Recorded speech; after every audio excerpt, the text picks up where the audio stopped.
இன்னைக்கு நம்மளோட சேனல்ல உங்களுக்காக நான் என்ன படம் கொண்டு வந்திருக்கேன் அப்படின்னா 2023 இப்ப ரீசெண்டா ரிலீஸ் ஆன ஹருமலாம் அப்படிங்கிற ஒரு மலேசியன் பேய் படத்தை பத்தி தான் பார்க்க போறோம். எனக்கு தெரிஞ்ச இந்த இந்தோனேஷியன் பேய் படத்தை தாண்டி மலேசியன் பேய் படம் பத்தினா 1-2 படம் தான் பாத்திருப்போம். ஏன்னா அதிகமா வந்து மலேசியன் பேய் படங்கள் பத்தினா கொஞ்சம் சுமாரா தான் இருக்கும். ஆனா சும்மா சொல்லக்கூடாதுங்க, இந்த படம் உண்மையாவே இந்தோனேஷியன் பேய் படம் லெவலுக்கு இல்ல, அதை விட ஒரு படி மேலே தான் எடுத்திருப்பாங்க. சோ அதனால மிஸ் பண்ணாம இந்த வீடியோவை ஃபுல்லா பார்த்து என்ஜாய் பண்ணுங்க. அண்ட் இதுவே போதும்னு நினைக்கிறேன். இப்ப அப்படியே டைரக்டா வீடியோக்குள்ள போயிடலாம். பட் அப்படி போறதுக்கு முன்னாடி மறக்காம இந்த வீடியோ லைக் தட்டி விட்டுருங்க. அப்படியே நம்ம சேனல்ல சோஷியல் மீடியால ஃபாலோ பண்ணதுக்குள்ள ஃபாலோ பண்ணிக்கோங்க. கூடவே சப்ஸ்கிரைப் பண்ணாதவங்க சப்ஸ்கிரைப் பண்ணுங்க. மறக்காம பக்கத்துல இருக்கக்கூடிய பெல் ஐகானையும் கிளிக் பண்ணிக்கோங்க. வாங்க வீடியோக்குள்ள போலாம். இது உங்கள் தமிழ் ஹாலிவுட் டைம்ஸ். இந்த படத்தோட ஸ்டார்டிங் சீன்லயே பாத்தீங்கன்னா மொட்டை மாடியில ஒரு 3 ஃப்ரெண்ட்ஸ் உட்காந்து ஜாலியா பேசிட்டு இருக்காங்க. அதுல ஒரு பொண்ணு, இந்த பொண்ணு தான் திட்டத்திட்ட நம்ம படத்தோட ஹீரோயின். ஆனா அந்த குண்டு பையனோட பேரு ஃபாசில், இன்னொரு பையனோட பேரு அன்பர். ஆனா அந்த குரூப்லயே ஒரே ஒரு பையன் மட்டும் தனியா உட்காந்துருக்கா இல்லையா, அந்த பையன் தான் நம்ம படத்தோட ஹீரோ. இவனோட பேரு இக்பால். அப்ப பாருங்க, திடீர்னு நம்ம ஹீரோவோட காதுக்கு யாரோ ஒரு ஆள் இவனோட பேரை சொல்லி கூப்பிடுற மாதிரியான சத்தம் கேட்டுட்டே இருக்கு. அதனால இவனும் அந்த சத்தத்தை ஃபாலோ பண்ணிட்டு பின்னாடியே போயிட்டு இருக்க. அப்பதான் அந்த குரல் இவனோட அம்மாவோட குரல் அப்படிங்கிற விஷயமே தெரிய வருது. அதனால அம்மா அம்மான்னு கூப்பிட்டுக்கிட்டே இவன் பின்னாடியே போயிட்டு இருக்கான். அண்ட் இவனை கூப்பிடுற அந்த உருவமும் அங்கிட்டு இங்கிட்டும் போயிட்டு வந்துட்டு இருக்குது. அப்ப பாருங்க, திடீர்னு அங்க இருக்கிற லிப்ட் ஓபன் ஆகுது. அதுக்குள்ள இவளோட அம்மா உட்காந்துக்கிட்டு, இந்த டார்ச் அப்பாவோடது, இது உன்னோடது, நீ என்னோடத வச்சுக்கோன்னு சொல்லிட்டு டார்ச் அவங்கிட்ட குடுக்குறாங்க. அப்ப அவனும் பயந்து பயந்து அந்த டார்ச்சை கையில வாங்கலாமேன்னு பாக்குறப்போ திடீர்னு அவனோட அம்மா ஒரு கொடூரமான பேயா மாறுற மாதிரி காட்டுறாங்க. பட் அப்படியெல்லாம் எதுவும் கிடையாது. அவனோட அம்மா நார்மலா தான் இருக்கிறாங்க. அப்ப அவங்களும் டே உன்னை எவ்வளவு நேரமா தேடிட்டு இருக்கும் தெரியுமா, டைம் ஆயிடுச்சு, சீக்கிரமா போலான்னு சொல்லிட்டு இவனோட அப்பா, இவனோட அம்மா, இவனோட தங்கச்சி, இவங்க 4 பேருமே இவங்களோட வீட்டை லாக் பண்ணிட்டு எங்கேயோ கிளம்பி போயிட்டு இருக்காங்க. ஆனா அப்ப நம்ம ஹீரோ மட்டும் அப்பாவை பாட்டி, அப்பா இன்னைக்கு நம்ம அந்த இடத்துக்கு போறது எனக்கு சரியா படல, அதனால இன்னைக்கு நமக்கு போக வேண்டாம், நாளைக்கு போனா என்னன்னு கேட்டா, அப்பா அது மாதிரி நம்ம ஹீரோ இன்னைக்கு படத்துக்கு போறதுக்காக தான் இது மாதிரி சாக்கு போக்கு சொல்லிட்டு இருக்கிறேன்னு நினைச்சிட்டு, டேய் நீ எதுவும் கவலைப்படாதரா, இன்னைக்கு படத்துக்கு போலனா என்ன, நாளைக்கு போய்க்கலாம், இன்னைக்கு நீ என் கூட வான்னு சொல்லிட்டு இவங்க 4 பேரும் கார் எடுத்துக்கிட்டு நைட் டைம்ல ஏதோ ஒரு காட்டு பகுதிக்குள்ள போயிட்டு இருக்காங்க. அப்படி போற வழியில திடீர்னு இவங்களோட கார் பத்தினா பாதியில நின்னுக்குது. அதனால ஹீரோவோட அப்பாவும் இன்ஜின் பேய ஓபன் பண்ணி ஏதாவது பிரச்சனை இருக்குதான்னு பார்த்தா வண்டியில எந்த பிரச்சனையும் இல்ல. ஆனாலும் வண்டி ஸ்டாப் ஆயிருக்கு. அதனால இவரோ வைஃப் கிட்ட அதுங்களோட வேலையை காட்ட ஆரம்பிச்சிருச்சு. சோ இப்ப நம்ம எங்க இருக்கோம் அப்படிங்கிற விஷயத்த நீ கண்டுபிடிச்சிட்டேன்னு கேட்டா அவங்க ஏதோ மொபைல்ல பாத்துட்டு இருப்பாங்க. அப்ப அவர் இது மாதிரி, உனக்கு இருக்கிற இந்த 3வது கண்ணை திறந்து பாக்குற சக்தி எனக்கு இருந்துச்சுன்னா இந்த ஆப் எல்லாம் நான் நம்பிக்கிட்டு இருக்க மாட்டேன், என்னோட சக்தியை நான் பயன்படுத்திருப்பேன்னு சொல்லவும் அந்த அம்மா அவங்களோட 3வது கண்ணை திறந்து இந்த இடத்த விட்டு வெளியில போறதுக்கான வழியை பார்த்துட்டு இருக்காங்க. அப்ப இதே டைம்ல நம்ம ஹீரோ காரை விட்டு கீழே இறங்கி பார்த்தா அந்த காட்டு முழுக்க நிறைய பேய்களும் ஜின்களும் சுத்திட்டு இருக்கு. சோ இதை வச்சு நம்ம தெரிஞ்சுக்கலாம் நம்ம ஹீரோவால பேய்களை பார்க்க முடியும். இவனால மட்டும் இல்ல, இவனோட அம்மா அப்பா இவங்க எல்லாருக்குமே அந்த சக்திகள் இருக்கு போல. அப்ப நம்ம ஹீரோ கார்ல இருக்கிற ஒரு பேக் எடுத்துட்டு போயிட்டு அவனோட அம்மா கிட்ட கொடுக்க அவங்க அதுக்குள்ள இருந்து டார்ச் லைட்டை வெளியில எடுத்து, இது உன்னோட அப்பா ஓடுது, இந்த நீ என்னோட டார்ச் லைட்டை வச்சுக்கோன்னு சொல்லிட்டு இவங்க கிட்ட டார்ச் லைட்டை கொடுக்குறாங்க. சோ ஞாபகம் இருக்கா, இதே மாதிரிதான் இவனோட அம்மா அந்த லிப்ட்ல கொடுத்த மாதிரியும் உனக்கு ஒரு இல்யூஷன் வந்திருக்கும். சோ அதெல்லாம் நினைச்சு பார்த்து நம்ம ஹீரோ அவனோட அப்பா கிட்ட இது பாரு, அப்பா ப்ளீஸ் நான் உங்கள்கிட்ட கெஞ்சி கேட்கிறேன், நம்ம கிட்ட போயிடலாம், அம்மாவுக்கு ஏதாவது ஆயிடுமோன்னு எனக்கு ரொம்ப பயமா இருக்குது, இதை வேற யாராவது செய்யட்டுமே, நம்ம தான் செஞ்சாகணுமா, இங்க இருந்து நம்ம போயிடலாமே அப்படின்னு கேட்டா அப்பா ஒத்துக்கிற மாதிரியே தெரியல. டேய் இப்பா உனக்கு என்னடாச்சு, ஏன் இப்படி பேசிட்டு இருக்க, இந்த பாரு நம்ம எவ்வளவு சீக்கிரம் போறோமோ அவ்வளவு சீக்கிரம் வேலையை முடிச்சுட்டு சீக்கிரமா நம்ம வீட்டுக்கு போயிடலாம்னு சொல்லிட்டு இவங்க வந்து அந்த காரை காட்டுக்குள்ளே விட்டுட்டு இவங்க எங்கயோ தனியா நடந்து போயிட்டு இருக்காங்க. அப்படி போற வழியிலே பாத்தீங்கன்னா எக்கச்சக்கமான பேய்களுங்களை சூழ்ந்து அங்கிட்டு இங்கிட்டுமா போயிட்டு வந்துகிட்டு இருக்குது. அது மட்டும் இல்ல, அங்க ஒரு பெரிய பலாப்பழ மரம் ஒண்ணு இருக்கும். அந்த மரத்துல இருக்கிற பழங்கள் எல்லாம் கீழே விழுந்து அதுக்குள்ள எடுத்து ரத்தம் ஊத்திக்கிட்டு இருக்குது. சோ அதெல்லாம் பாத்துட்டு நம்ம ஹீரோ பாவம் ரொம்ப பயப்படுறான். அதை தாண்டி இவங்க வர வேண்டிய அந்த வீட்டுக்கும் கடைசியா வந்துட்டாங்க. அப்ப நம்ம ஹீரோ பயந்து போயிருக்கிறத அவனோட அம்மா பாத்துட்டு, டேய் நீ பாக்குற அந்த பேய்களால உன்னை எதுவும் பண்ண முடியாது, கடவுள் நம்ம 2 பேத்துக்குமே ரொம்ப அற்புதமான சக்தியை கொடுத்திருக்காரு, அதை எப்படி பயன்படுத்தணும் அப்படிங்கிற விஷயத்த பத்தி மட்டும் யோசி, மத்த இதை பத்தி யோசிக்காத வான்னு சொல்லிட்டு இவங்க எல்லாருமே அந்த வீட்டுக்குள்ள போறாங்க. அப்ப ஹீரோட அப்பாவும் அந்த குட்டி பொண்ணுகிட்ட, பாருமா அம்மாவுக்கும் அண்ணனுக்கும் ஒரு முக்கியமான வேலை இருக்கு, அதனால நீ இங்கேயே சேஃபா இரு, நாங்க வேலையை முடிச்சுட்டு வந்துடுறோம்னு சொல்லிட்டு இவங்க படிவழியா ஒரு ரூம் நோக்கி போயிட்டு இருக்காங்க. அங்க இப்பதான் இன்னொரு விஷயமும் தெரிய வருது, நம்ம ஹீரோவோட ஃபேமிலிக்கு பரம்பரையா பேய ஓட்டுறதுதான் வேலையை போல இருக்குது. சோ அதே மாதிரிதான் இப்போ ஒரு பேய ஓட்டுறதுக்காக வந்திருக்காங்க. அப்படி வந்தவங்க அந்த பொண்ணோட ரூம் டோர் ஓபன் பண்ணி பார்த்தா ஒருத்தன் அங்க ரத்த கிளறியா பெட்ல படுத்து கிடக்குறா, இன்னொருத்தன் அந்த இடத்துல பறந்துட்டு இருக்கான். சோ இதெல்லாம் வச்சு பாக்குறப்போ இங்க உள்ள அந்த பொண்ணுக்கு பேய் பிடிக்கல, இவளோட உடம்புக்குள்ள ஒரு ஜின் இருக்கு அப்படிங்கிற விஷயத்த ஹீரோவோட அம்மா கண்டுபிடிச்சிட்டாங்க. அப்ப அந்த ஜின்னும் பத்தி தான் இந்த அம்மா கிட்ட, இவ கிட்ட உன்னால நெருங்க முடியாது, இவள நான் நரக கிணறுல சிறை வச்சிருக்கேன் அப்படிங்கிற மாதிரி சொல்லவும் இந்த அம்மா பயங்கரமா மந்திரத்தை சொல்ல ஆரம்பிக்கிறாங்க. அப்ப அந்த பேய் காண்டாகி நம்ம ஹீரோவோட கழுத்தை புடிச்சு அப்படியே தூக்க ஆரம்பிச்சிருது. அப்ப அந்த அம்மாவும் பாத்தீங்கன்னா அந்த ஜின்னை அடிச்சு தள்ளிட்டு, எவ்வளவு தைரியம் தான் என் பையன் மேல கை வைப்ப, ஒழுங்கா உன்னை அழிக்கிறதுக்கு முன்னாடி இந்த பொண்ணோட உடம்ப விட்டு போயிடுன்னு சொல்ல, அப்படி சொன்னதுமே பாத்தீங்கன்னா அந்த பொண்ணோட உடம்புக்குள்ள இருக்கிற அந்த ஜின் வெளியில போன மாதிரி தான் தெரியுது. ஆனா முழுசா அவளோட உடம்ப விட்டு போகலங்க, செமையா நடிச்சு ஏமாத்தி நம்ம ஹீரோவை கொலை பண்ண ட்ரை பண்ணுது. அப்ப பார்த்த ஹீரோவோட அம்மாவும் தான் பிள்ளையோட உயிரை எப்படியாவது காப்பாத்தணும்னு சொல்லிட்டு அவனை தள்ளி விட்டுட்டு அந்த ஜின் கிட்ட இவங்க மாட்டிக்கிறாங்க. இதனால பாவம் நம்ம ஹீரோவோட அம்மாவும் சம்பவ இடத்துல இறந்து போயிடுறாங்க. ஆனா அந்த கொடூரமான ஜின்னும் அந்த இடத்த விட்டு போயிடுது. இப்ப கட் பண்ணா அடுத்த நாள் காலையில நம்ம ஹீரோவோட அம்மாவுக்கு செய்ய வேண்டிய அந்த சடங்குகள் எல்லாத்தையும் செஞ்சுட்டு இருப்பாங்க. அப்ப நம்ம ஹீரோவுக்கு அவனோட அப்பா மேல செம கோவம். ஏன்னா இவன் எவ்வளவு டைம் சொன்னா இல்லையா அந்த இடத்துக்கு போக வேண்டாம்னு அதை கேட்காம இவரோட அப்பா தான் அந்த இடத்துக்கு கூட்டு போனாரு. அதனாலதான் அவனோட அம்மா இறந்து போயிட்டாங்கன்னு சொல்லிட்டு ரொம்ப கோவமா இருக்கான். அண்ட் எனக்கு இந்த சக்தியே வேண்டாம், நம்ம செய்யற இந்த வேலையை எனக்கு பிடிக்கலன்னு சொன்னா, டேய் இத பாரு, உனக்கு கிடைச்சிருக்கிறது கடவுள் கொடுத்த பரிசு. இத பத்தி உனக்கு இப்ப தெரியாம இருக்கலாம், ஆனா காலம் கண்டிப்பா உனக்கு பதில் சொல்லணும்னு சொல்லவும் ஹீரோவும் கோச்சுக்கிட்டு அந்த இடத்த விட்டே போயிடுறான். இப்ப அப்படியே சீனை கட் பண்ணா இதே அபார்ட்மெண்ட்ல ஜமால்னு சொல்லிட்டு ஒரு பெரிய பணக்கார பையன் ஒருத்தர் இருப்பான். அவனுக்கு நம்ம ஹீரோவோட அப்பா மசாஜ் பண்ணி விட்டுட்டு இருப்பாரு. அதாவது அவருக்கு பேய் ஓட்டுறது ஒரு பக்கம் வேலையா இருந்தாலும் பார்ட் டைம்ல இது மாதிரி மசாஜ் பண்ற வேலையை பார்த்துட்டு இருப்பாரு போல. அப்ப அந்த ஜமால் பையன் அவர்கிட்ட அவரோட ஒய்ஃபை பத்தி கேட்கவும் அவ அப்பதான் இறந்து போனா அப்படிங்கிற விஷயத்த அவர் சொல்லிட்டு இருப்பாரு. இதை கேட்டு அந்த ஜமால் பையனும் பயங்கரமா ஷாக் ஆயிட்டு, என்ன பேசுற நீ, 5 வருஷமா உன்னை என்னோட ஒய்ஃப் எனக்கு தெரியும், அவங்க இறந்து போயிட்டாங்க அப்படிங்கிற விஷயத்த சாதாரணமா சொல்றேன். சரி ஓகே, கண்டிப்பா இந்த நிலைமையில உனக்கு நிறைய பணம் தேவைப்படும், அதை வச்சுக்கோ. அண்ணா ஒரு செடி வாங்குறதுக்காக முக்கியமான விஷயமா வெளியூர் போக வேண்டியிருக்கு, அது வரைக்கும் என்னோட ரூம் ரொம்ப பத்திரமா பாத்துக்கோ அப்படிங்கிற மாதிரி சொல்லவும் இவரும் சரின்னு சொல்லிட்டு நம்ம ஹீரோ, இவரோட அப்பா, அதுக்கப்புறம் அந்த ஜமால் இவங்க 3 பேருமே அந்த ரூமுக்கு போறாங்க. போயிட்டு பார்த்தா அந்த ரூம் மாதிரியே இல்ல, ஏதோ ஒரு காடு மாதிரி இருக்குது. அந்த ஜமால் பையன் அந்த ரூம் முழுக்க பல வித்தியாசமான செடிகளை நட்டு வச்சிருக்கான். அதுலயும் பாருங்க, ஒவ்வொரு செடியும் பாக்குறதுக்கு ஏதோ மனுஷனோட உடம்புக்குள்ள இருக்கிற ஆர்கன்ஸ் மாதிரியே இருக்கும். அப்ப அதே இடத்துல 2 வித்தியாசமான பெரிய பூக்கள் இருக்கிறத அந்த ஜமால் பையன் பார்த்துட்டு, பாருங்க இந்த செடி இருக்கே, இது 8 வருஷத்துக்கு ஒரே ஒரு முறை மட்டும் தான் பூக்கும், அதனால இதை ரொம்ப பத்திரமா வச்சுக்கணும், இதுக்கு என்னென்னலாம் உரம் போடணும் அப்படிங்கிற விஷயத்த நான் சொல்றேன்னு சொல்லிட்டு இவன் அப்பாவை உள்ள கூட்டு போறான். அப்ப அதே டைம்ல நம்ம ஹீரோ அந்த இடத்த சுத்தி முத்தி பாத்துட்டு இருக்கிறப்போ அங்கங்க சில சூனிய பொம்மைகள் இருக்கிறத பாக்குறான். அது மட்டும் இல்ல, அந்த பூக்குள்ள எடுத்து ஏதோ ஒரு லேடி அணத்துற மாதிரியான சத்தம் கேட்டுட்டே இருக்குது பயலுக்கு. இப்ப இதே டைம்ல நம்ம ஹீரோவோட அப்பா ஒரு ரூம்ல வித்தியாசமான பேப்பர் ஒட்டி இருக்கிறத பாத்துட்டு இந்த ஜமால் பையிட்ட இது என்னதுன்னு கேட்டா, பாரு அது உனக்கு தேவையில்லாத விஷயம், அந்த ரூமுக்குள்ள எதுவும் இல்ல, அதனால எக்காரணத்தை கொண்டு அந்த ரூம் பக்கம் மட்டும் போடாதீங்கன்னு சொல்லிட்டு இந்த பையன் பிளைட்டுக்கு டைம் ஆச்சு நான் கிளம்புறேன்னு சொல்லிட்டு அந்த இடத்த விட்டே போயிடுறான். அண்ட் இன்னொரு விஷயம், நம்ம ஹீரோவோட ஃப்ரெண்ட்ஸ்லயே இந்த நூறுன்னு சொல்லிட்டு ஒரு பொண்ணு இருக்கா இல்லையா, அந்த பொண்ணோட அப்பன் தான் அந்த ஜமால். ஆனா அந்த பயலுக்கு இன்னொரு குடும்பம் இருக்குது போல, அதனால நூறோட அம்மாவையும் பெருசா அந்த பையன் கண்டுக்கவே மாட்டான். இப்ப அந்த பையன் போனதுக்கு அப்புறமா நம்ம ஹீரோவோட அப்பா அந்த ரூமோட டோரை நல்லா லாக் பண்ணிட்டு நம்ம ஹீரோ கிட்ட இது மாதிரி, டேய் போன அந்த ஜமால் பையன் இன்னும் 2 வாரத்துல திரும்பி வந்துருவான், சோ அது வரைக்கும் நீ உன்னோட ஃப்ரெண்ட்ஸ் அந்த ரூம் பக்கமே வரக்கூடாது சரியா சொல்லிட்டு நம்ம ஹீரோவோட அப்பா அந்த இடத்த விட்டு கிளம்பி போயிடுவாரு. இப்ப கட் பண்ணா நம்ம நூர், அதாவது நம்ம ஹீரோனோட அம்மா பத்தினா ஏதோ ஒரு போட்டோ பார்த்து ரொம்ப ஃபீல் பண்ணி அழுதுட்டு இருக்காங்க. அந்த போட்டோல இருக்கிறது வேற யாரும் கிடையாதுங்க, நம்ம ஹீரோனோட அக்கா. அவளுக்கு என்னாச்சுன்னு தெரியல, அவ தொலைஞ்சு போய் பல வருஷம் ஆகுது. அப்ப அந்த பக்கம் நம்ம ஹீரோ தனியா உட்காந்து அவனோட அம்மா பத்தியே நினைச்சு ரொம்ப ஃபீல் பண்ணிட்டு இருக்கு. நம்ம ஹீரோயின் பத்தினா, டே இன்னும் எத்தனை நாளைக்கு அப்படியே உட்காந்துருக்க போற, வா நம்ம ஃப்ரெண்ட்ஸ் கூட ஜாலியா விளையாடலாம்னு சொல்லிட்டு அந்த 2 ஃப்ரெண்ட்ஸை தேடி போறாங்க. அப்ப நம்ம ஹீரோயினோட மாமங்கார ஒருத்தர் பொறுக்கவன் அவன் அந்த ஃப்ரெண்ட்ஸை கலாய்க்கிறத நம்ம ஹீரோயின் பார்த்துட்டு அந்த பைய கூட சண்டைக்கு போறா. அதுக்கப்புறம் ஒரு வழியா அந்த மாமங்காரனும் அந்த இடத்த விட்டு கிளம்பி போயிடுறான். ஆனா அதுக்கப்புறம் இவங்க என்ன பண்றாங்கன்னா, நம்ம ஹீரோவோட அப்பா படிச்சு சொல்லியும் கேட்காம அந்த ஜமால் பையலோட ரூமுக்குள்ள போறாங்க. அதுவும் யாரு, நம்ம ஹீரோவோட தங்கச்சி, அதுக்கப்புறம் நம்ம ஹீரோயினோட சேர்த்து அந்த ஃப்ரெண்ட்ஸ் 3 பேர். இப்ப இந்த ரூமுக்குள்ள வந்தவங்க அங்க இருக்கிற வித்தியாசமான செடிகளையும் நிறைய பூச்சிகளையும் பார்த்து அப்படியே ஜாலியா என்ஜாய் பண்ணிட்டு இருப்பாங்க. அப்ப முன்னாடி சீன்ல ஒரு ரூமோட டோர்ல ஒரு மந்திர சீட்டு ஒண்ணு ஒட்டி இருக்கிறத பார்த்தோம் இல்லையா, அத அந்த ஃப்ரெண்ட்ஸ் பார்த்துட்டு என்னது இது, எதுக்கு இதை ஒட்டி வச்சிருக்காங்க அப்படி இந்த ரூமுக்குள்ள என்ன இருக்குன்னு பேசிட்டு இருக்காங்க. அப்ப ஹீரோவும், டே இதுக்குள்ள என்ன நமக்கு என்னடா வருது, வாங்கடா முதல்ல இங்க எடுத்து கிளம்பி போயிடலான்னு கூப்பிட்டு அந்த பையக வரமாட்டாங்க. இந்த ரூமை திறக்கிறதுக்கான சாவி வேணும், அந்த சாவியை கொடுன்னு கேக்குறாங்க. அப்ப ஹீரோவும் வர வழி இல்லாம அந்த சாவியை கொடுக்க இந்த பயல்களும் அந்த கதவுல இருக்கிற எல்லா லாக்கையும் ரிலீஸ் பண்ணிட்டு அந்த டோர்ல ஒட்டி இருக்கிற மந்திர சீட்டை எடுத்துறாங்க. எடுத்துட்டு கீழே போட்டு மிதிச்சு, பாத்தியாடா இது ஒரு சாதாரண சீட்டு தான், இதுக்கு போயிட்டு பயந்துட்டு இருக்கிறேன்னு இந்த பையக பேசிட்டு இருக்கும் போதே பட்டான்னு அந்த ரூமோட கதவு திறக்குது. அவள் தான் அதை பார்த்துட்டு இந்த 2 ஃப்ரெண்ட்ஸும் ஐயோ ஆள விடுங்க சாமின்னு சொல்லிட்டு அந்த இடத்த விட்டு திருச்சி ஓடி போறாங்க. ஆனா அதுக்கப்புறம் நம்ம ஹீரோயின் ஒரு ஆர்வத்துல இந்த ரூம்குள்ள என்ன இருக்கும் அப்படிங்கிற விஷயத்த பாக்கிறதுக்காக போறாங்க.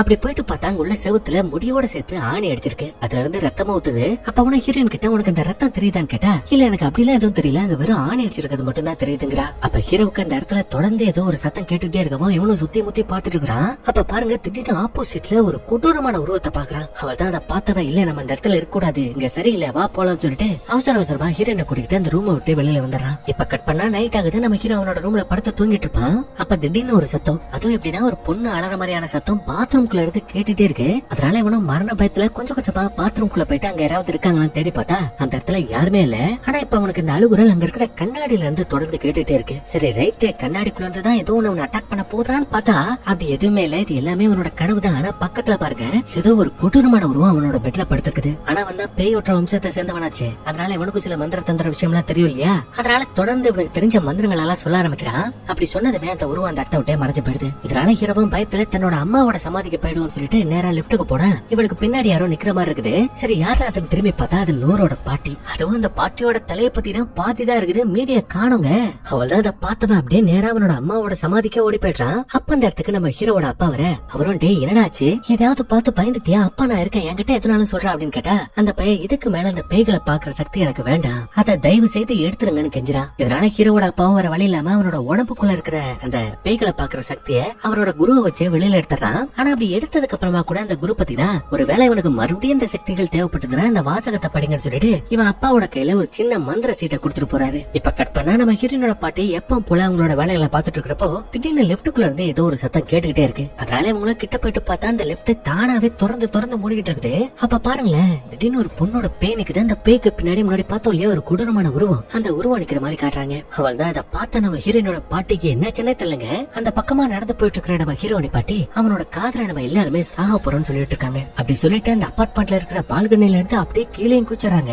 அப்ப அதை பார்த்துட்டு பதறி போய் எல்லாரும் அங்கேயும் இங்கேயுமா ஓடிட்டு இருக்க. அந்த இடத்துக்கு நம்ம ஹீரோ போறான். அப்ப பாருங்க செத்து போய் கிடக்குற அந்த கிழவிக்கு பக்கத்துல ஏதோ ஒரு கொடூரமான உருவம் பத்தினா அங்க வலிஞ்சு கிடக்குற அந்த ரத்தத்தை நக்கி சாப்பிட்டு இருக்கு. சோ அதெல்லாம் வச்சு பாக்குறப்போ நடக்கிற அந்த சாவெல்லாம் சாதாரணமானது கிடையாது. யார் யாரெல்லாம் முன்னாடியே சாக போறாங்களோ அவங்கள பத்தின இல்யூஷன் தான் நம்ம ஹீரோட கண் முன்னாடி வந்து போயிட்டு இருக்கு. இதே மாதிரி தான் அவனோட அம்மாவுக்கு வந்திருக்கும், இப்ப நம்ம ஹீரோனோட பாட்டிக்கு வந்திருக்கு. சோ இப்ப அடுத்த இல்யூஷன் பத்தினா நம்ம ஹீரோனோட அங்கிள் ஒருத்தர் இருப்பான் பாத்தீங்களா, குடிக்கிற பையன், அவன் சாக போறான் அப்படிங்கிற மாதிரியான இல்யூஷன் வந்துட்டு இருக்கு. அப்ப இதே டைம்ல அந்த அங்கிளும் ஃபுல்லா சரக்க போட்டு அந்த ஜமாலோட ரூம் பக்கமா நடந்து போயிட்டு இருக்கிறப்போ அங்க உள்ள டோர் பத்தினா தானாவே திறக்குது. அது மட்டும் இல்ல அதே ரூமுக்குள்ளதான் நம்ம ஹீரோட அப்பாவும் இருப்பாரு. பட் அவர் காதுல ஹெட்செட்டை போட்டுட்டே இருக்கிற செடிகளுக்கு எல்லாம் தண்ணி ஊத்திட்டு இருக்கிறதுனால இந்த பையன் உள்ள வந்த விஷயமே தெரியல. ஆனா அந்த ரூமுக்குள்ளதான் ஒரு கொடூரமான பேய் இருக்கு அப்படிங்கிற விஷயமும் நமக்கு தெரியும் இல்லையா. அந்த பேய் அவனை போட்டு பாடா படுத்திட்டு இருக்குது. அவனும் கத்துன்னு கத்துறான், பட் இவரோட காதுல விழவே இல்ல. அண்ட் கடைசியா அந்த பேயும் பத்தினா அந்த அங்கிளோட வாயை கிழிச்சு அந்த பையல கொடூரமா கொண்டுடுது. இப்ப கட் பண்ணா அடுத்த நாள் காலையில நம்ம ஹீரோவா அவனோட ஃப்ரெண்ட்ஸ் உட்காந்து பேசிட்டு இருக்காங்க. ஆனா அப்பதான் ஒரு விஷயமே தெரிய வருது, நம்ம ஹீரோக்கு மட்டும் இந்த அமானுஷமான விஷயம் எல்லாம் நடக்கல, அவனோட ஃப்ரெண்ட்ஸுக்குமே பத்தினா அழுகுறனும் கொடூரமான பேய்களோட உருவங்களும் தெரிஞ்சிருக்கு. அப்ப ஹீரோ இது எல்லாத்துக்கும் காரணம் அந்த ரூமோட டோர்ல இருந்து அந்த மந்திர பேப்பரை எடுத்ததுதான் நினைக்கிறேன். பேசாம அந்த மந்திர சீட்டை மறுபடியும் அந்த கதவுல ஒட்டா எல்லா பிரச்சனையும் முடிஞ்சிடும் அப்படிங்கிற மாதிரி சொன்னா இந்த குண்டு பையன் எனக்கு மறுபடியும் போயிட்டு ஒட்ட போறியா, ஐயா இந்த விபரீத விளையாட்டுக்கெல்லாம் நான் விளையாடா சாமி, நான் கிளம்புறேன்னு சொல்லிட்டு அந்த இடத்த விட்டு கிளம்பி போயிடுறான். அப்ப நம்ம ஹீரோவா ரூம் விட்டு அப்படியே வெளியில ஹாலுக்கு வர அங்க நம்ம ஹீரோனோட பாட்டிக்கான அந்த இறுதி சடங்கு நடந்துகிட்டு இருக்கும். அப்ப செத்து கிடக்குற அந்த பாட்டி நம்ம ஹீரோவை கூப்பிடுற மாதிரியான சத்தம் கேட்டுட்டே இருக்கவும் இவனை கிட்ட போயிட்டு பார்த்தா திடீர்னு அந்த பாட்டி நம்ம எல்லாரும் சாக போறோம்னு மறுபடியும் ஹீரோ பார்த்து சொல்லுது. அவள் தான் அதை பார்த்துட்டு ஹீரோ செமையா பயந்து போயிடுறான். அண்ட் இதே டைம்ல நம்ம ஹீரோவோட கண்ணுக்கு அவனோட ஃப்ரெண்ட்ஸ் ரெண்டு பேரும் அப்படியே ரத்த கலரியா நிக்கிற மாதிரி தெரியுது. சோ இதுக்கு என்ன அர்த்தம், அடுத்து அந்த ரெண்டு ஃப்ரெண்ட்ஸ் தான் சாக போறாங்க அப்படிங்கிற விஷயம் தெரிஞ்சு அவசரமா நம்ம ஹீரோவை ஹீரோயினும் சேர்ந்து அந்த ஜமாலோட ரூமுக்கு போறாங்க. அப்ப ஹீரோயின் வெளியில நிக்க நம்ம ஹீரோ மட்டும் பூட்டி கிடந்த அந்த ரூமுக்குள்ள போறான். அப்படி போனா முன்னாடி சீன்ல அந்த ஆணி அடிச்சிருந்ததை பார்த்தா இல்லையா, அந்த ஆணி அடிச்ச இடத்துல இருந்து அப்படியே ரத்தம் பொல ஊத்திட்டு இருக்கு. அது மட்டும் இல்ல இவங்க எடுத்த மந்திர சீட்டும் அந்த இடத்துல தான் கிடக்கும். அப்ப அதை எடுக்கலாமே நம்ம ஹீரோ கீழே குடிஞ்சா அந்த பேப்பர் பறந்து போயிட்டே இருக்கு. அது மட்டும் இல்ல ஒரு கொடூரமான உருவம் நம்ம ஹீரோ பிடிக்கிறதுக்காக வருது. அப்ப வெளியில நம்ம ஹீரோயின் பயங்கரமா கத்துற மாதிரியான சத்தம் கேட்கவும் இவனும் அடிச்சு பிடிச்சு ஓடி போயிட்டு பாக்குறான். பார்த்தா அந்த இடத்துல இவங்களோட ஃப்ரெண்ட் அந்த அன்பர் பேய் கொடூரமா இருந்து போய் கிடக்குறான். ஆக்சுவலி அந்த பேப்பரை மறுபடியும் ஒட்டுறதுக்காக ட்ரை பண்ணிருப்பான் போல, அதனால காண்டான பேய் இந்த பையில போட்டு தள்ளி இருக்குது போல. இப்ப இந்த விஷயம் போலீஸோட காது வரைக்கும் போயிடுச்சு. அப்ப அவங்க வந்து இந்த ஜமால் பையல பத்தி விசாரிக்கிறப்போ அவன் ஒரு செடி வாங்குறதுக்காக வெளியூர் போயிருக்கான் அப்படிங்கிற மாதிரி ஹீரோட அப்பா சொல்லிட்டு இருப்பாரு. அப்ப அவங்க அப்படியே நம்ம ஹீரோ கிட்ட உனக்கு அன்வரை பத்தி ஏதாவது தெரியுமான்னு கேட்டா ஹீரோட அப்பா அதை பாருங்க அவனுக்கு எதுவும் தெரியாது, அவனை கொஞ்சம் ஃப்ரீயா விடுங்க அப்படின்னு சொல்லிட்டு அப்படியே நம்ம ஹீரோவை வீட்டுக்கு கூட்டு வந்துருவாரு. ஆனா அப்படி கூட்டிட்டு வந்துட்டு டே நான் உன்கிட்ட படிச்சு சொன்னல அந்த ரூம்குள்ள நீயும் போக கூடாது உன்னோட ஃப்ரெண்ட்ஸும் போக கூடாதுன்னு, அப்புறம் எதுக்கிட்ட அந்த ரூம்குள்ள போனா எதுக்கிட்ட அந்த மந்திர பேப்பர் எடுத்தேன்னு கேட்டா அப்ப அந்த பேப்பர் சத்தியமா நான் எடுக்கலப்பா, அன்வரும் பாசிலும் தான் எடுத்தாங்க, இதுக்கும் எனக்கும் எந்த சம்பந்தமும் இல்ல அப்படிங்கிற மாதிரி சொல்லிட்டு இருக்கான். சொல்லிட்டு அப்படியே கோமா அவனோட ரூமுக்கும் போயிடுறான். இதே டைம்ல இந்த ஜமால் பையலோட ரூமுக்குள்ள இந்த போலீஸ் இருக்காங்க இல்லையா, அவங்க அந்த இடத்துல தெரிஞ்சு பார்த்ததெல்லாம் உங்களுக்கு ஒரு போன் கிடைக்குது, அத ஒரு எவிடன்ஸா எடுத்து வச்சுக்கிறாங்க. இப்ப அப்படியே இந்த பக்கம் நம்ம ஹீரோட ரூமுக்கு காமிச்சா அந்த பயலால தூங்கவே முடியல, தொடர்ந்து அந்த அழுகுறல் பத்தினா கேட்டுட்டே இருக்கு. அதனால அவனும் அந்த சத்தம் எங்க இருந்து வருதுன்னு சொல்லிட்டு போனை வச்சு அப்படியே தேடிட்டு இருக்கு. நேரா கிச்சனுக்கு போறான். அப்படியே பித்து பிடிச்ச மாதிரி அங்க உட்காரான். பக்கத்திலே பாத்தீங்கன்னா செத்து போச்சுல அந்த பாட்டி, அந்த பாட்டி இவன் சாப்பிடறதுக்காக என்ன கருமத்தையும் சமைச்சு கொண்டு வைக்குது. அப்ப அது என்ன சாப்பாடுன்னு கூட பாக்காம அந்த பையல எடுத்து ஞம்மன்னு தின்னுட்டு இருக்கு. அப்பதான் தெரிய வருது இந்த கிழவி அதோட வயிற்ற கிழிச்சு குடல்ல சாப்பிடறதுக்காக கொடுத்துருக்குது. அது மட்டும் இல்ல அதுவே அதோட வயிற்ற கிழிச்சு ஒரு குழந்தைய வெளியில எடுக்குது.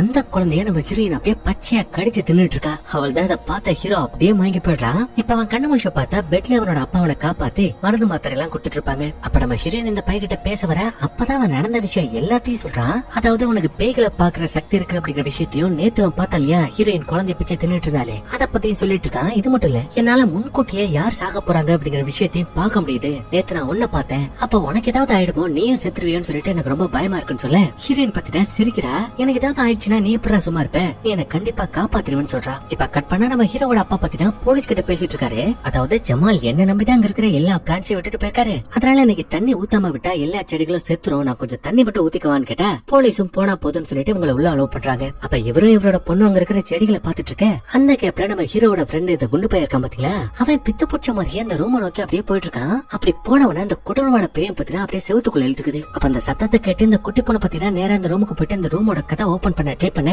பின்னாடியே நம்ம ஹீரோவோட அப்பா வந்து அந்த பொண்ணை பிடிச்சிட்டு, பாப்பா இங்க எதுக்கு வந்த, இங்க எல்லாம் நிக்க கூடாது, வா போலாம்னு சொல்லிட்டு அந்த குட்டி பொண்ணை கூட்டிட்டு நம்ம ஹீரோவோட அப்பா பாத்தீங்கன்னா அங்க இருந்து போயிடுவாரு. அப்படி போன அடுத்த செகண்டே அந்த குண்டு பையனை உள்ள இழுத்துட்டு போன அந்த கொடூரமான உருவம் பாத்தீங்கன்னா அவனை வெளியில கட்டிடுது. இப்ப அடுத்த நாள் காலையில இந்த விஷயமா போலீஸோட காதுக்கு வர இந்த ரூமுக்குள்ள அப்படி என்ன இருக்கு, இந்த சாவுக்கெல்லாம் என்ன காரணம்னு புரியாம முழிச்சிட்டு இருக்காங்க. அப்ப வெளியில உள்ள 2 போலீஸ் தெரியாதனமா அங்க இருக்கிற ஒரு செடியோட தொட்டியை உடைக்க அதுக்குள்ள இருக்கிற மண்ணுல இருந்து மனுஷனோட தாடை எலும்பு கிடைக்குது. அப்ப கரெக்டா அந்த இடத்துக்கு நம்ம ஹீரோவோட அப்பா வர போலீஸும் கொத்த அவரை தூக்கிட்டு அப்படியே ஸ்டேஷன் போயிடுறாங்க.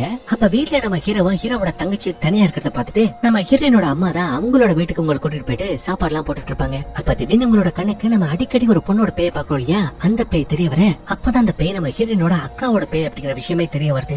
நம்ம ரூம்குள்ள பாக்குற அந்த கொடூரமான உருவம் பாத்தீங்கன்னா அந்த பேய் அப்படியே அதோட உடம்புக்குள்ள இழுத்துக்குது.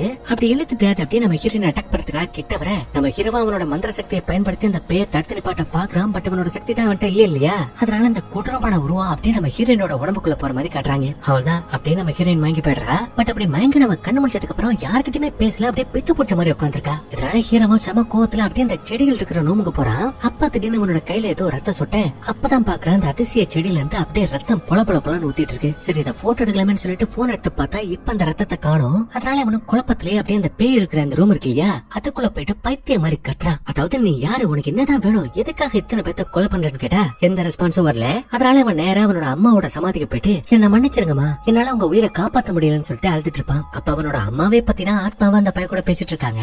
இது மாதிரி நான் செத்ததுக்கு நீ காரணம் கிடையாது, நீ ஏன் நினைச்சிருந்தாலும் என்ன காப்பாத்திருக்கவும் முடியாது, அதனால முடிஞ்சு போன அந்த விஷயத்த பத்தியே வருத்தப்படாம உன் கூட இருக்கிற மத்தவங்களோட உயிரையாவது காப்பாத்துன்னு சொல்லிட்டு இருக்காங்க. இதனால ஹீரோ அடுத்த நாள் காலையிலே மறுபடியும் கடவுளை நோக்கி பிரார்த்தனை பண்ண ஆரம்பிக்கிறான். அண்ட் உங்க எல்லாத்துக்குமே ஒரு மூத்த குரு இருப்பார் இல்லையா, அவரது மாதிரி ஹீரோ கிட்ட உனக்கு பேய்களை பாக்குற சக்தி மட்டும் இல்ல, அதை தாண்டி உங்ககிட்ட அசாதாரணமான எக்கச்சக்கமான சக்திகள் இருக்கு, அதை பயன்படுத்தி உன்னால யார வேணாலும் காப்பாத்த முடியும்னு சொல்லிட்டு இருக்காரு. சோ கடைசியா நம்ம ஹீரோ இழந்த சக்தி மறுபடியும் அவனுக்கு திரும்ப கிடைச்சிருச்சு. இப்ப இன்னொரு பக்கம் நம்ம ஹீரோவோட அப்பா காமிச்சா அவரை பிடிச்ச இந்த போலீஸ் கேள்விக்கு மேல கேள்வியா போட்டு கொன்னுட்டு இருக்காங்க. அதாவது நம்ம ஹீரோனோட மாமங்காரன் அந்த பேய் கொண்டுச்சு இல்லையா, அவனோட போன் அந்த ரூமுக்குள்ளதான் கடந்திருக்கு போல, அத பத்தி நம்ம ஹீரோவோட அப்பா கிட்ட கேக்குறாங்க. அது மட்டும் இல்ல கடைசியா செத்து போன அந்த குண்டு பையனோட கையில இந்த மந்திர சீட்டு இருந்துச்சு, இத பத்தி உங்களுக்கு ஏதாவது தெரியுமான்னு கேக்குறப்போ அதை பார்த்துட்டு ஹீரோவோட அப்பாவுக்கு ரொம்ப பதட்டமாயிடுது. போலீஸ் கிட்ட ஐயோ என் பிள்ளைங்களோட உயிருக்கு பெரிய ஆபத்து, அவங்களை எப்படியாவது நான் காப்பாத்தணும்னு சொல்லிட்டு இவங்க தடுத்ததே மீறி ஸ்டேஷன்ல இருந்து தப்பிச்சு நேரா அவரோட வீட்டுக்கு வராரு. இப்ப இதே டைம்ல ஹீரோனோட வீட்டுல தங்கி இருக்கிற நம்ம ஹீரோவுக்கும் ஹீரோவோட தங்கச்சிக்கும் பாத்தீங்கன்னா பயங்கரமான சத்தம் எல்லாம் கேட்டுட்டு இருக்கு.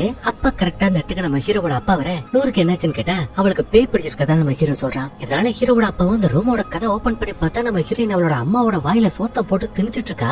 அதை ஹீரோவோட அப்பாவும் தடுத்து நிப்பாட்டி மந்திரத்தை சொல்லி உன்னோட பேரை சொல்லு, எதுக்காக இவளோட உடம்ப பிடிச்சிருக்க, அவளை விட்டுன்னு சொல்லிட்டு இருக்க. அந்த பேய் அதுக்கெல்லாம் அடங்குற மாதிரியே தெரியல. அப்ப ஹீரோ கபால்ல பாஞ்ச ஹீரோயினை இருக்கமா பிடிச்சுக்க அப்பா மந்திரத்தை சொல்லி ஹீரோயினை கட்டுப்படுத்த ட்ரை பண்ணிட்டு இருக்காரு. ஆனா அவரு என்னத்தான் மாங்கன்னு மந்திரத்தை சொன்னாலும் அந்த பேய் அவனோட உடம்ப விட்டு போற மாதிரி இல்ல. ஆனா அவ தொடர்ந்து என்னோட அப்பா ஜமால நான் பாக்கணும்னு சொல்லிட்டே இருக்கா. அப்ப கரெக்டா அந்த இடத்துக்கு ஹீரோவோட அப்பாவை தேடி போலீஸ் வீட்டுக்குள்ள வர அவங்களை சமாளிக்க நம்ம ஹீரோனோட அம்மா மட்டும் வெளியில போறாங்க. அப்படி போனா போலீஸ் இது மாதிரி ஹீரோவோட அப்பா அந்த வீட்டுக்குள்ள வந்தாரான்னு கேட்டா இவங்க அப்படி எல்லாம் யாரும் வரலன்னு சொல்றாங்க. அப்ப அங்க இருக்கிற நம்ம ஹீரோனோட அக்காவோட போட்டோ பார்த்துட்டு இந்த பொண்ணு யாருன்னு கேட்டா இவ என்னோட மூத்த மக தான், ஆனா அவ தொலைஞ்சு போய் பல வருஷம் ஆகுது, இன்னும் அவளை கண்டுபிடிக்க முடியலன்னு சொல்லிட்டு இருக்காங்க. அப்ப அந்த போலீஸோட ஹெட்டுக்கு கால் வரவும் அவசரமா அந்த வீட்டை விட்டு கிளம்பி அவங்க போயிடுவாங்க. அதுக்கப்புறம் ரூமுக்குள்ள வந்த ஹீரோனோட அம்மாவும் என்னோட மூத்த பொண்ணு தான் அநியாயமா என்ன விட்டு போயிட்டா, ஆனா என்னோட 2வது பொண்ணுக்கு எதுவும் ஆகக்கூடாது, அவளோட உயிரையாவது காப்பாத்துங்கன்னு கெஞ்சிட்டு இருக்கு. அப்பதான் ஹீரோனோட உடம்புக்குள்ள இருக்கிற பேய் என்னோட பேரு ஃபர்ஹானான்னு சொல்லிட்டு இருக்கு. அது ஹீரோனோட அக்காவோட பேர் தான். அப்ப அப்பாவை என்ன எங்களை ஏமாத்த பாக்குறியா, ஒழுங்கு அந்த பொண்ணோட உடம்ப விட்டு போயிருன்னு சொன்னா அது நான் உன்கிட்ட பேச விரும்பல,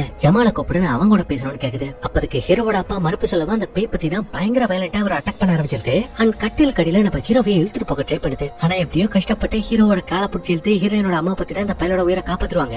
ஆனா பேய் பிடிச்ச நம்ம ஹீரோயின் பத்தினா கட்டில விட்டு வெளியில வந்து அப்படியே நம்ம ஹீரோ மேல தாய் உட்காந்துட்டு ஒரு ஆட்டம் ஆடுவா பாருங்க, உயல ரண கொடூரமா இருக்கும். அதே மாதிரி நம்ம ஹீரோவோட அப்பாவும் அவ்வளவு லேசப்பட்டவரெல்லாம் கிடையாது இல்லையா, எத்தனை பேர் சர்வீஸ்ல பாத்துருப்பாரு. அதனால மந்திரத்தை சொல்லி நம்ம ஹீரோயினை எப்படியோ கட்டுப்படுத்தி மயங்க வச்சிருவாரு. அதுக்கப்புறம் ஹீரோயினோட அம்மா கிட்ட இதை பாருங்க, இவளோட உடம்புக்குள்ள இருக்கிறது சாதாரண பேய் கிடையாது, ஹருமலாம் அப்படிங்கிற ஒரு கொடூரமான ஜின், இந்த ஜின்னுக்கு கண்டிப்பா ஒரு மாஸ்டர் தேவை. சோ அதனால இதுக்கு முன்னாடி இந்த ஜின்னுக்கு யாராவது மாஸ்டர் இருந்திருக்கீங்களான்னு கேட்டா இத பத்தி ஹீரோயினோட அம்மாவுக்கு எந்த விஷயமும் தெரியல. இப்ப இதே டைம்ல ஏதோ அர்ஜென்ட்டா கால் வந்துச்சுன்னு சொல்லிட்டு இந்த போலீஸ் ஆபீசர் வெளியில போனாங்க இல்லையா, அப்படி போயிட்டு பார்த்தா முன்னாடி ஒரு சீன்ல நம்ம ஹீரோயினோட ஹீரோவோட மாமங்காரன் அந்த பேய் போட்டு தள்ளிச்சு இல்லையா, அந்த பயலோட படம் இங்க இருக்கிற அபார்ட்மெண்ட்டுக்கு வெளியில கிடக்குது. சோ இத பார்த்த போலீஸ் ஆபீசரும் கன்ஃபார்ம் இத பண்ணது ஹீரோவோட அப்பா தான் முடிவே பண்ணிட்டாங்க. இப்ப இதே டைம்ல உள்ள மயங்கி போய் கிடக்குற நம்ம ஹீரோனோட உடம்ப பத்தினா திடீர்னு துடிக்க ஆரம்பிக்குது. அப்படி துடிச்சவ திடீர்னு எழுந்திருச்சு நின்னு அந்த ரூமை விட்டு தப்பிச்சு வெளியில ஓடி போயிடுறா. அப்ப ஹீரோவோட அப்பாவும் ஐயோ நம்ம பொண்ணு வெளியில தானே இருக்கா, அவளுக்கு என்னாச்சுன்னு தெரியல இவரும் வெளியில வந்துட்டு பார்த்தா அந்த குட்டி பொண்ணை காணோம். இதனால ஹீரோவோட அப்பாவும் பதறி போய் இந்த வீடு முழுக்க அந்த குட்டி பொண்ணை தேடிட்டு இருப்பாங்க.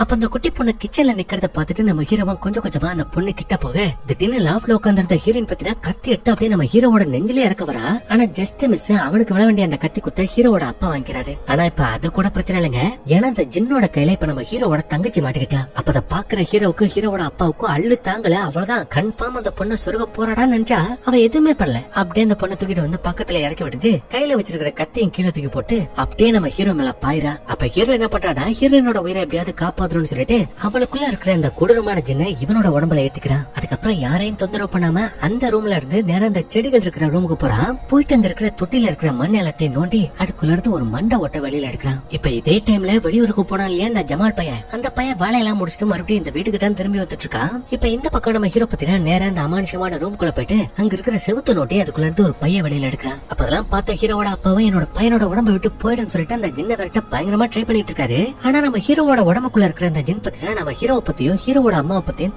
தப்பா பேசிட்டு இருக்கு. இதனால பொறுமையானது அவனோட அப்பாவும் பத்தினா கைய முறுக்கி சும்மா நங்குன்னு ஹீரோவோட மூஞ்சில குத்துறாரு. அப்ப ஹீரோ இந்த உலகத்துல இருந்து வேற ஒரு உலகத்துக்குள்ள போற மாதிரி இருக்கு. அந்த இடத்துல பறந்துட்டு இருக்கான். ஆப்போசிட்ல அவனோட அம்மாவும் இருக்காங்க. ஆனா நம்ம ஹீரோவுக்கு நமக்கு எதிரில இருக்கிறது நம்ம அம்மா கிடையாது, அது ஒரு பிசாசு அப்படிங்கிற விஷயம் தெரிஞ்சு அந்த பேய் உலகத்திலே கடவுளை நோக்கி பிரார்த்தனை பண்ண ஆரம்பிக்கிறான். இதனால அந்த ஜின்னோட கட்டுப்பாட்டுக்குள்ள இருந்த நம்ம ஹீரோ மறுபடியும் பழைய நிலைமைக்கு திரும்பிட்டான். இப்ப இதே டைம்ல நம்ம ஹீரோ செவத்துக்குள்ள இருந்து ஒரு சின்ன பைய எடுத்து வெளியில போட்டான் இல்லையா, அந்த பைக்குள்ள என்ன இருக்குன்னு பிரிச்சு பார்த்தா அதுக்குள்ள செத்து போன ஒரு குழந்தையோட சின்ன சிசு இருக்கு. இப்ப இதே டைம்ல இந்த ஜமால் பையனும் செடிகள் இருக்கிற அந்த ரூமுக்குள்ள வர அப்ப திடீர்னு பத்திட்டா ஏதோ ஒண்ணு அவனோட காலை பிடிச்சி இழுத்து இவங்க இருக்கிற அந்த ரூமுக்கு எடுத்துட்டு வந்து போட்டுருது. அண்ட் அப்படியே நமக்கு ஒரு பிளாஷ்பேக்கையும் காட்டுறாங்க. அந்த பிளாஷ்பேக்ல நம்ம ஹீரோனோட அக்கா ஹரி அந்த பையன் படுக்க வச்சு அப்படியே அவ வழியில துடிக்க அவளோட வயிற்றுக்குள்ள இருக்கிற சிசுவை வெளியில எடுக்க ட்ரை பண்ணிட்டு இருக்கான். அண்ட் அவளை கர்ப்பமாக்குறது அந்த நார பையதான். ஆனா சொந்த பொண்ணையே எப்படி பண்ணிட்டோம் அப்படிங்கிற விஷயம் வெளியில தெரிஞ்சா இந்த பையனுக்கு பிரச்சனை வரும் அப்படிங்கறதுக்காக இப்ப அந்த பொண்ணோட வயித்துல இருக்கிற அந்த சிசுவை வெளியில எடுக்கிறான். அப்ப அந்த பையனோட அம்மா அந்த பாட்டியும் பாத்தீங்கன்னா டே இவ உன்னோட பொண்ணுடா, பாவம் வழியில துடிக்கிற பாரு, ரத்தம் ஜாஸ்தியா போயிட்டு இருக்கா, இவளை ஹாஸ்பிட்டல் கூட்டு போலான்னு சொன்னா அந்த பையன் கேட்க மாட்டான். அந்த பாட்டியவே மிரட்டான். அப்ப திடீர்னு இந்த அக்கா கரையோட உடம்புக்குள்ள இருந்து ஒரு ஜின் பத்தினா அவன் கூட பேசிட்டு இருக்கு. அதாவது அந்த பொண்ணுதான் என்னோட மாஸ்டர், இவளை நான் சாக விட மாட்டேன், அதனால அவளை சீக்கிரமா ஹாஸ்பிட்டல் கூட்டிட்டு போன்னு சொல்லிட்டு இருக்கு. அப்ப அந்த வில்ல பையலும் யாருன்னு கேட்க நீ இந்த இடத்துக்கு சுமத்ரா அப்படிங்கிற விசேஷமான செடியை கொண்டு வந்தல, அதுக்குள்ள இருந்து வெளியில வந்த ஜின் தான் நானு. ஆனா அப்ப எனக்கு மாஸ்டர்னு யாரும் கிடையாது, பட் நான் இந்த இடத்துக்கு வந்ததுக்கு அப்புறமா என்ன தண்ணி ஊத்தி ரொம்ப பாசமா பாத்துக்கிட்டது இவதான். அதனால அப்பையில இருந்து இவளை நான் என்னோட மாஸ்டர் ஏத்துக்கிட்டேன், அதனால என்ன ஆனாலும் சரி இவளை சாக விட மாட்டேன்னு சொல்லவும் இப்பதான் அந்த ஜமால் பையலோட முழு ரூபமே நமக்கு தெரிய வருது. ஏண்டி நான் கொண்டு வந்த செடியில இருக்கிற சின்ன பூச்சினி நீ என்ன வரட்டியா, அதுலயே இவ்வளவு நீ காப்பாத்துருவியா, எங்க முடிஞ்சா காப்பாத்துறி பாப்போன்னு சொல்லிட்டு அப்படியே ஒரு பெரிய பட்டாக்கத்தை எடுத்து தான் பெத்த பொண்ணுன்னு கூட பாக்காம சராமரியா அவளோட உடம்ப கண்டந்தொண்டமா வெட்டி இங்க இருக்கிற அந்த செடிகளுக்கே தீனியா போட்டிருக்கான். இதுக்கு நம்ம ஹீரோனோட மாமங்காரன் இந்த குடிகாரனும் உடந்த. இப்ப இதுக்கப்புறம் அந்த அக்கா ஹரியோட உடம்புல இருந்து வெளியில எடுத்தாங்க இல்லையா அந்த சிசு, அந்த சிசுவை ஒரு துணியில சுத்தி செவத்துல வச்சு சீல் பண்ணி ஆணி அடிச்சு அந்த சிசுக்குள்ள இருக்கிற ஜின் வெளியில வரவே முடியாத மாதிரி ஒரு மந்திர சீட்டை அந்த டோர் மேல ஒட்டி வச்சிருக்காங்க. சோ அதெல்லாம் கேட்டுட்டு நம்ம ஹீரோனோட அம்மாவுக்கு பத்தினா செம காண்டா எடுத்து இந்த பையல புடிச்சு அடி நடிச்சிட்டு இருப்பாங்க. அப்ப இந்த ஒரு டைமுக்காக வெயிட் பண்ணிட்டு இருந்த ஜின்னும் பத்தினா அப்படி இந்த பையல கொத்தா தூக்கி அவங்களோட பேய் உலகத்துக்கு இழுத்துட்டு போயிடுது. அப்ப பாருங்க இந்த பையலுக்கு ஆப்போசிட்ல இந்த அக்கா ஹரி பேயா வந்து நிக்கிறா. அப்படி நின்னவ சக்குன்னு இந்த பையலோட கழுத்தை பிடிச்சு தூக்கி உடம்ப சல்லடைய கிளின்னு கிழிச்சு அந்த பேய் உலகத்துக்குள்ளேயே தரன்னு இழுத்துட்டு போயிட்டு இருக்கா. இப்பதான் பாத்துட்டு இருந்த ஹீரோ பத்தினா அந்த ஜின்ன வெளியில வர விடக்கூடாது, இதை இங்கேயே நம்ம சீல் பண்ணி ஆகணும்னு சொன்னா இந்த போர்ட்டல மூணா மட்டும் தான் இதுக்கு ஒரு முடிவு வரும்னு சொல்லிட்டு ரெண்டு பேரும் மந்திரத்தை சொல்லி அந்த போர்ட்டல் மூடுறாங்க. அண்ட் கடைசி வரைக்கும் அந்த ஜின் வெளியில வர முடியாத மாதிரியும் பண்ணிட்டாங்க. இப்ப கட் பண்ணா கொஞ்ச நாள் கழிச்சு நம்ம ஹீரோவோட அப்பா அந்த குட்டி பொண்ணு இவங்க எல்லாருமே இறந்து போன ஹீரோவோட அம்மாவோட சமாதிக்கு வராங்க.